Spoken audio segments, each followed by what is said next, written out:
we are exploring a number of lines of how artificial intelligence, but more in particular neural networks, could be used for the benefit of Alzheimer's disease and Parkinson's disease. An estimated 57 million people worldwide were diagnosed with dementia in 2021. Parkinson's disease affects around 10 million people.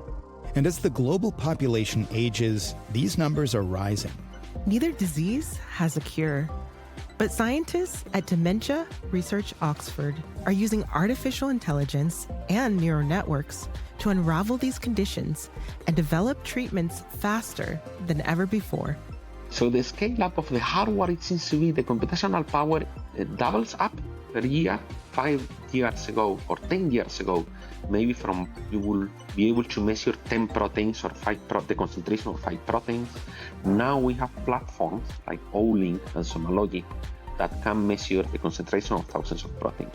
In the final episode of Season 2, we're exploring the place where neuroscience and AI collide.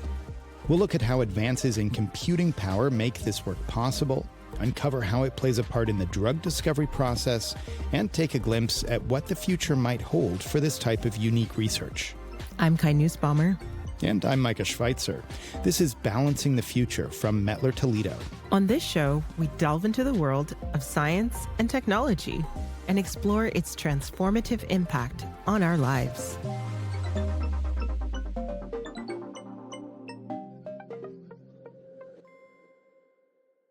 Can we get your definition of artificial intelligence? Because I know a lot of people equate it with large language models or ChatGPT or something like that.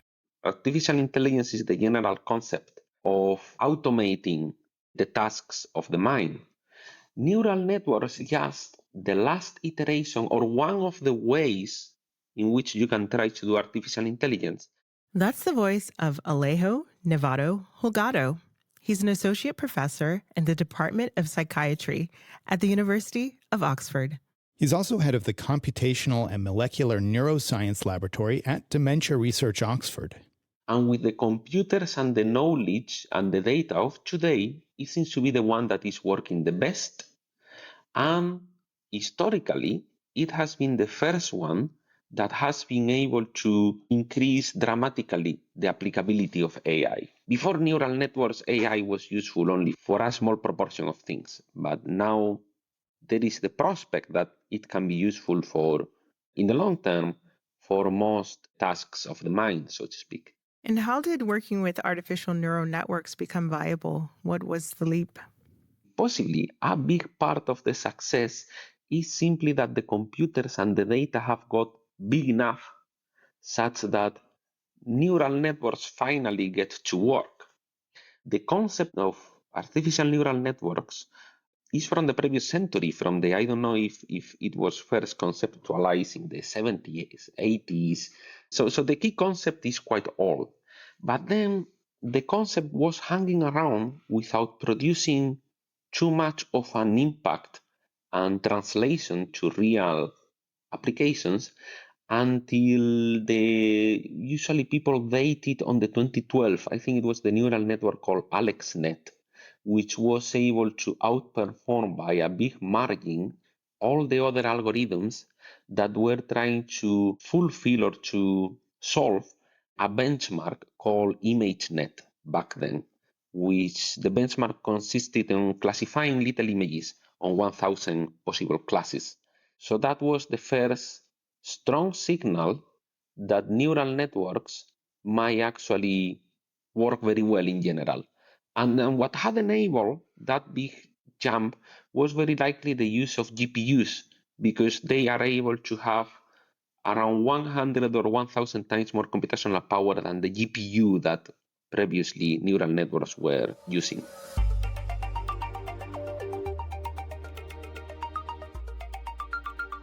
Now let's really hone in and focus on the research that you conduct. So what is the goal of your research? So we are exploring a number of lines of how artificial intelligence, but more in particular neural networks, could be used for the benefit of Alzheimer's disease and Parkinson's disease. Especially the type of studies that we like are the ones that can be translated into therapies soon. And the several routes that we believe are promising and we are investigating. So one of them is, for instance, using neural networks to study the genome, because the genome is extremely complex and it has characteristics similar to human language.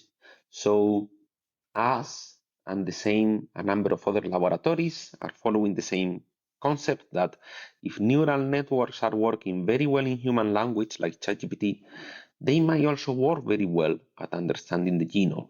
So that's one line that we are following. Other one, which rather surprisingly much fewer people are doing, is using artificial neural networks to accelerate what is the workhorse of early drug development on disease.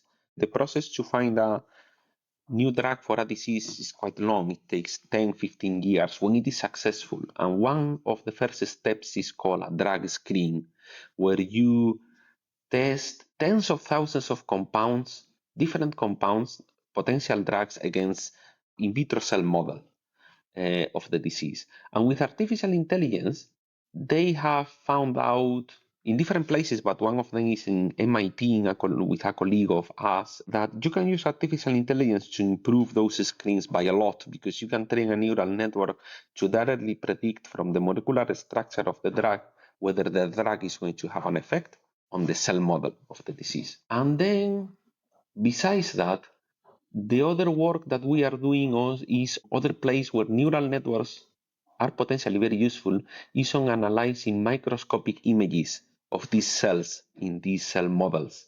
Because in these screens and other in vitro experiments, you end up maybe with millions of pictures of little cells. And if you can analyze all of them, how they react to drug and how they react to many other quite sophisticated experimental procedures, you could find out a lot more of information from these experiments. And is there something specific about Alzheimer's and Parkinson's that makes it a good candidate for this kind of research? So there are several characteristics. One of them is that sadly they are quite prevalent. So for instance, Alzheimer's disease is the most common of the dementias, and that gives you statistical power to study it and to have the best chances of actually finding a cure. And the opposite happens with rare diseases, where you have so few people that with current statistical methods, it is very difficult to investigate them. And the other thing is that the mechanisms of the model seems to be at the level of the cell, of individual cells. So if that's the case, which is not completely certain, you can model the disease in vitro well, and then in an in vitro model, there are many more routes in which you can apply neural networks and artificial intelligence to investigate the system. Let's take a step back and break down what Alzheimer's and Parkinson's are. Alzheimer's is the most common brain disease that causes dementia, a term for a cluster of neurological symptoms like memory loss, confusion, and changes in behavior. It's thought to be caused by a buildup of proteins around certain brain cells. Parkinson's disease affects dopamine. When dopamine levels drop, it can lead to tremors, slowed movement, and a stooped posture. Parkinson's can also impact speech, mood, and sleep. At Dementia Research Oxford, scientists are using advanced lab techniques to study the brain and test potential treatments, giving us a real chance to discover new ways to slow, stop, or even prevent these diseases.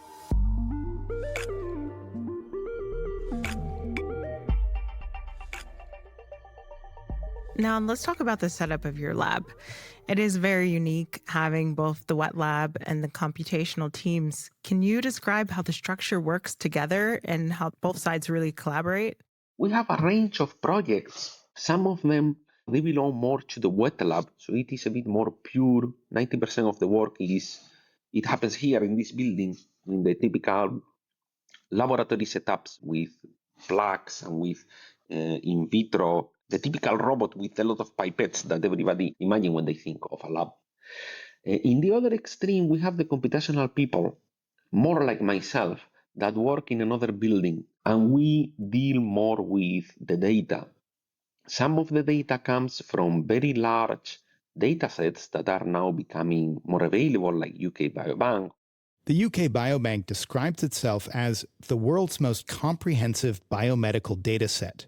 It contains anonymized data from 500,000 people, ages 40 to 65, covering not just health information, but lifestyle habits as well. So things like sleep, smoking, and even electronic device use are all recorded. Other data comes from the wet lab, from the people that are working, the other people of the lab that are doing here the cell work. And then there are, in the middle, there are many of the other projects that are much more integrated, where it is more kind of half and half. Half of the work involves doing things in the bench here in this building. Other part of the work is somebody else, sometimes even the same person, running the neural networks.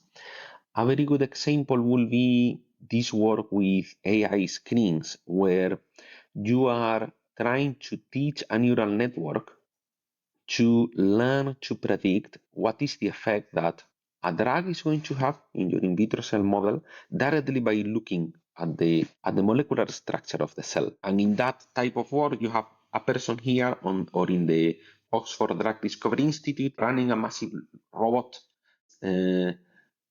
tens of thousands of little wells in plates, where the cell model of Alzheimer's is exposed to many different drugs. And then later the data goes to the AI person that uses the data to train a neural network to try to predict automatically what the drug, each drug, is going to do to the cell model. Do you think this is essentially a formula for future research? Do you think this will become a fairly typical setup? Quite likely, at least in the diseases where you can reproduce the mechanisms of the disease in vitro in a cell model. I think that pharma companies are doing this AI screen approach in large scale now, but academia, which has like 10, 100 times less funding and a very slow process to apply for funding, is going behind, so to speak. So who drives the progression of the data development? Can AI produce new ideas for correlating new data sets? How does that work? So answers to the question come in two different layers of abstraction, so to speak. So in one level, you have ChatGPT and all these large language models, which seems to be very good at modeling human language.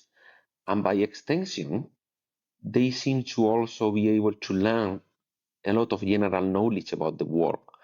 And people are using them, trying to use them now a lot to generate ideas.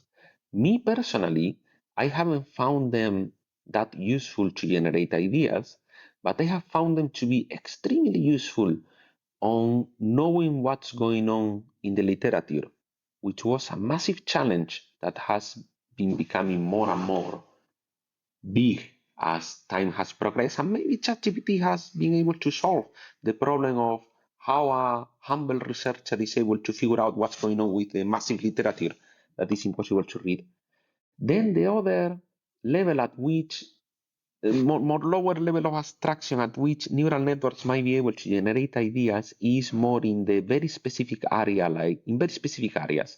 Like for instance, with very specialized neural networks like AlphaFold, you might be able to use it to find out totally new ideas, totally new proteins that might fold in the way you want or might attach very strongly to other proteins that you are very interested about. Or in the case of these drug screens that I was talking about, you can use it to find out, to discover which other molecules that have never been thought about before might be very good for a cell model that you might have for a disease. And what would high quality or ideal data look like in this context? The data that is ideal to train a neural network will need to be large and have a complex signal hidden inside. If the data is not large, or if the signal that you are trying to decode is not complex, then often simpler machine learning models like random forest, light GBM, XGBoost tend to work better than neural networks. When Alejo talks about complex signals, he's referring to signal-to-noise ratio. In the context of medical research data, the signal is the outcome you're trying to measure, like how well a drug is working. The noise is anything unrelated that could skew the results, such as a poor night's sleep affecting memory tests. The higher the signal-to-noise ratio, the clearer and more reliable the findings. That's why detailed, high-quality data sets are so critical in medical research. So, with the use of this kind of data, what has Dementia Research Oxford discovered so far?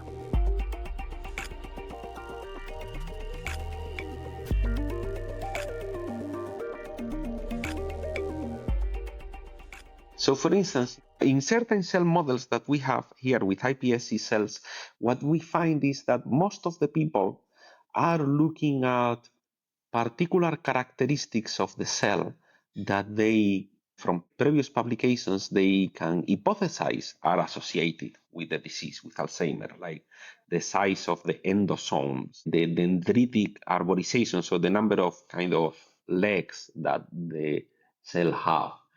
But then what we see with neural networks is that there are many other characteristics of the cell that are also changing in these cell models of Alzheimer, that are also changing when you introduce mutation that increases the risk of Alzheimer's disease.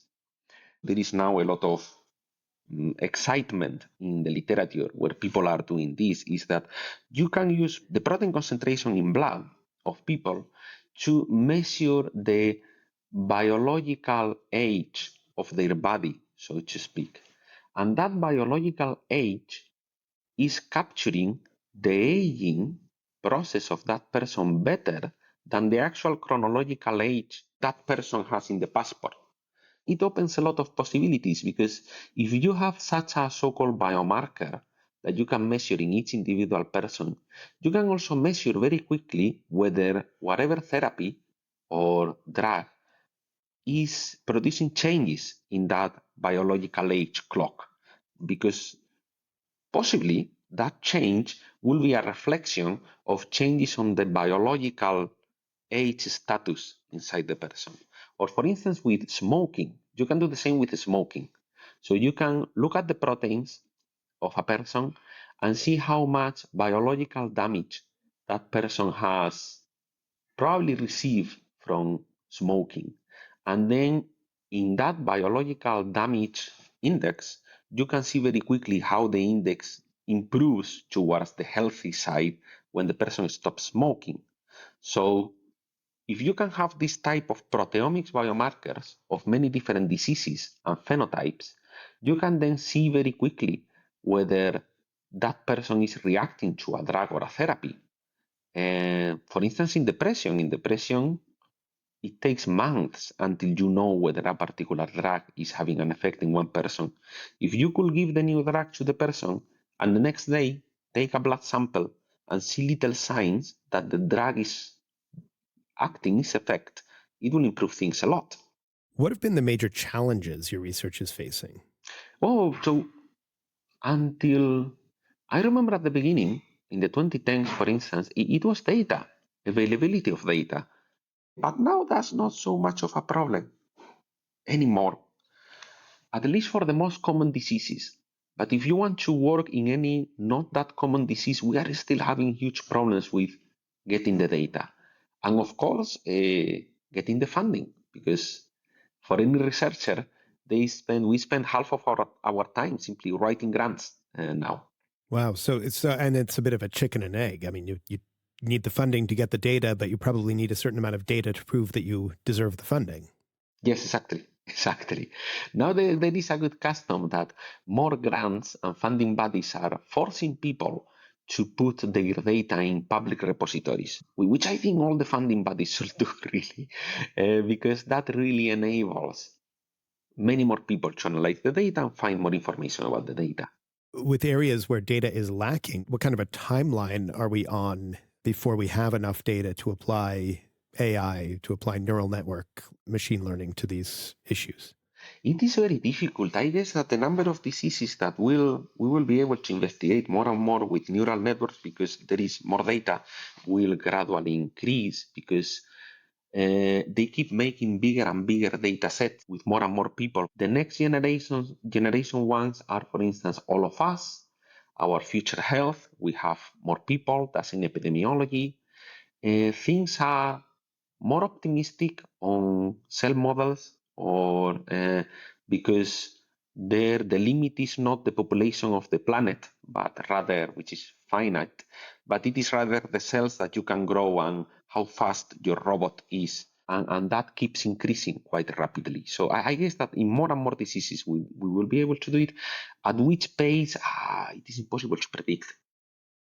The pace of progress may be hard to predict, but neural networks are already helping researchers untangle other brain conditions. For example, AI has made strides in predicting epileptic seizures by monitoring brain activity. It's also been effective in detecting brain lesions that lead to multiple sclerosis with very high predictive accuracy. There's a catch, though. AI methods can be a black box. We get the results, but we don't always know how they are reached. And medicine processes need to be fully explainable. That remains a real challenge for AI. Even so, it's an exciting time. AI and medicine are coming together in ways that could transform how we understand and treat brain diseases.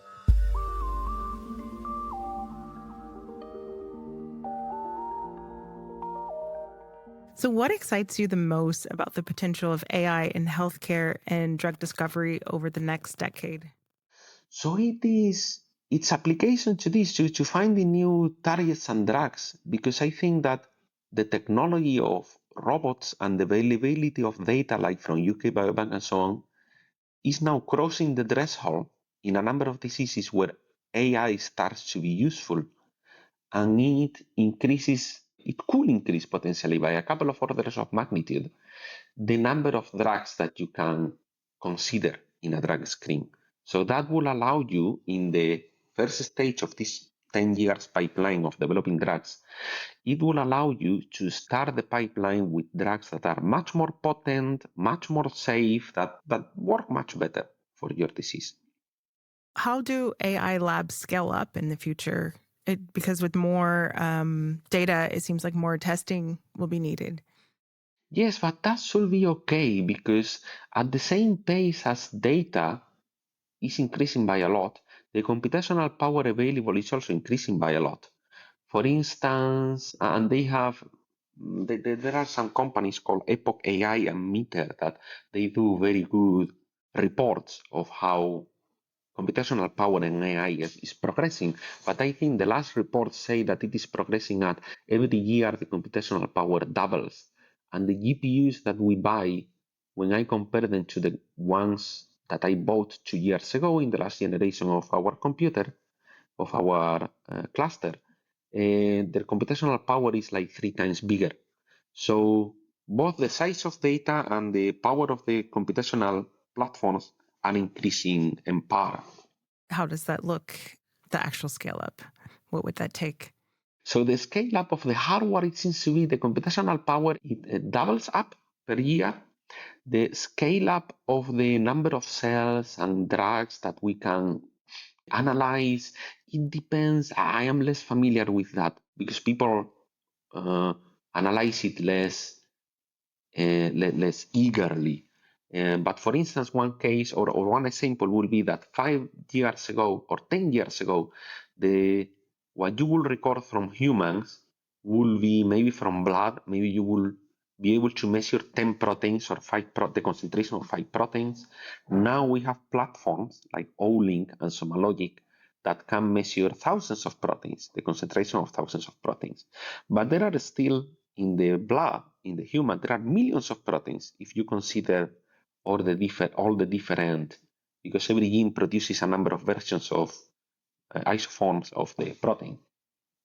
So there is still a lot of room to be able to measure many more proteins and much more accurately than what we are able to do with today's platforms. And that's only in the sense of proteins. In genes, it is the same. In other things, same in all the modalities that you can measure.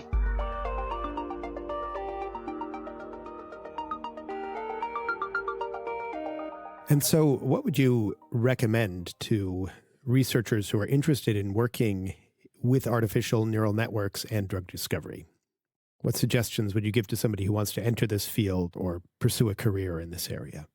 So first, I would recommend to kind of also look a bit at your personal life to see how, because it is not something that you can do from one year to the other. It is a specialization that takes a while to acquire. Also now with tools like these LLMs, Anthropic, Cloud, ChatGPT, Gemini, the learning curve, you can go through the learning curve much more autonomously and faster. But if you are just out of your school degree, I was going to say, oh, go into computer science. But the thing is that computer science has the problem that it might become automated with AI. So maybe it might be better nowadays to go into biology. If you are a bit older and you are looking into starting a PhD, then maybe a PhD on AI is a very good option, because even if later you leave academia, it will give you very good options for jobs. If you are later in your career, like a senior postdoc, an associate professor, rather than going all the way on becoming yourself a specialist, the best thing to do will be to collaborate with someone who is working on that, and yourself learn on the way, such that your lab acquires those capabilities too. We've been speaking to Alejo Nevado-Holgado, Associate Professor of the Department of Psychiatry at the University of Oxford. Micah, what are some of your key takeaways from this conversation? So what stood out to me was the way Dementia Research Oxford integrates wet lab and computational teams. And so this really bridges the gap between biological discovery and digital analysis. And they get three really big outcomes from this. They can do drug targeting and treatment, they can work on early diagnosis and early intervention. Yeah, and having this available data from sources like the UK Biobank allows for exponential growth in the computing power, because neural networks really need that to succeed, whereas earlier, AI methods weren't really that useful. Even so, I thought it was really interesting to hear about the key challenges that remain in applying AI to the medical field and to brain disease research. Funding constraints, of course, but that's not unique to AI. The transparency issues, the black box problem with AI is a very interesting one, because, that makes it very hard to show the work in medical research. Yeah, and it's definitely encouraging that Alejo and, of course, the wider scientific community are really engaged on this topic and so enthusiastic about their research. Dementia and, of course, Alzheimer's can be devastating conditions that affect so many people worldwide and their families. So progress toward a cure would be truly remarkable. This has been the final episode of Season 2 of Balancing the Future from METTLER Toledo. What questions about science and technology would you like answered in our next season? Let us know by leaving a review, or if you listen on Spotify, leave us a message in the comments section. And be sure to subscribe wherever you get your podcasts. We look forward to seeing you when we return.